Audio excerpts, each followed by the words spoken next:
In a recent review of the damaging effects of household cleaning products on the lungs, researchers noted that the adverse respiratory effects of cleaning products were first observed in populations experiencing high levels of exposure at the workplace, such as cleaners and healthcare workers, with a primary focus on asthma. But the occupational use of disinfectants has also been linked to a higher risk of developing chronic obstructive pulmonary diseases like emphysema. And now we know it's not just workplace exposures, but also common household exposures that are risk factors for respiratory disorders in childhood, as well potentially an important risk factor for adult asthma, with common household cleaning spray use accounting for as many as 1 in 7 adult asthma cases. The thought is that the inhalation of chemical irritants may cause injury of the airways that leads to oxidative stress and inflammation. OK, so what can we do about it? Well, it may indeed be limited to sprays. Cleaning products not applied in spray form were not associated with asthma, and it's possible that environmentally friendly cleaning products may represent a safer alternative, though they may still present some risk. Ideally, safer cleaning products should be available. Unfortunately, the research suggesting harm has seldom been heeded by manufacturers, vendors, and commercial cleaning companies.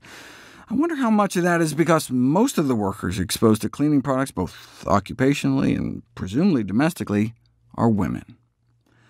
One of the problems may be the fragrance chemicals. 1 in 3 Americans surveyed reported health problems such as migraine headaches and respiratory difficulties when exposed to fragranced products. And in about half, it was so bad they actually lost work over it. Results from this study reveal that more than 1/3 of Americans suffer adverse health effects, such as respiratory difficulties and migraine headaches, from exposure to fragrance products. Of all individuals, half reported that the effects can be disabling, yet more than 99% of Americans are exposed to fragrance products at least once a week. The effect on asthmatics may be even worse, affecting closer to 2/3. One compound that may be of particular concern is called 1,4-dichlorobenzene, also known as para-dichlorobenzene, which is found in many air fresheners, toilet bowl deodorants, and mothballs. It breaks down in the body into a compound called 2,5-dichlorophenol, which you pee out, giving researchers a reliable measure of your dichlorobenzene exposure.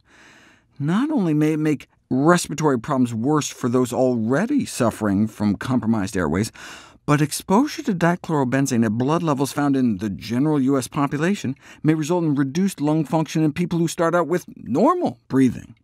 What's worse, higher exposure was associated with greater prevalence of cardiovascular disease and cancer.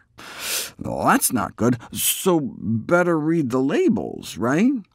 Surprisingly, there is no law in the U.S. that requires the disclosure of all ingredients in fragrance consumer products.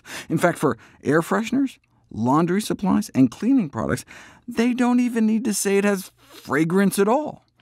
You don't know until you smell it.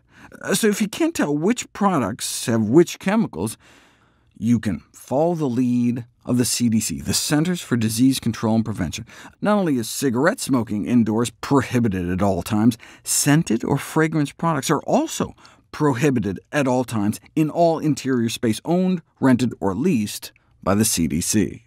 I wish rideshare services like Uber and Lyft would have a similar policy, or at least a fragrance-free option. But 1 in 5 of more than 1,000 Americans surveyed said they would turn right around and leave a business if they smelled air fresheners or some fragrance product. So it's in business's best interest, too, since more than 50% of the population would prefer that workplaces, healthcare facilities and their healthcare professionals, hotels, and airplanes were fragrance-free.